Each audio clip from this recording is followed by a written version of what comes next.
Hi students, నేను మీ సుబ్బారావు సార్ని. Maths మెథడాలజీలో భాగంగా మొత్తం ఏమేమి టాపిక్స్ ఉన్నాయి న్యూ సిలబస్ ప్రకారం మొత్తం చూద్దాము. మొత్తం 6 టాపిక్స్గా డివైడ్ చేయటం జరిగింది.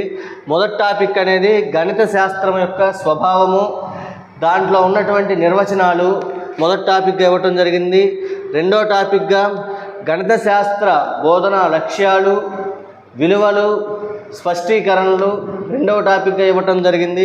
మూడవ టాపిక్గా గణిత బోధన యొక్క పద్ధతులు, సవర్ణాత్మక బోధన అనేది ఎట్లా చేస్తారనేది మూడో టాపిక్ ఇవ్వటం జరిగింది. నాలుగవ టాపిక్గా గణిత బోధన పద్ధతులు ఏ విధంగా ఉన్నాయి, టీఎల్ఎమ్స్ను ఉపయోగించి వాటిని ఎట్లా నిర్వర్తిస్తారు అనేది నాలుగో టాపిక్ ఇవ్వటం జరిగింది.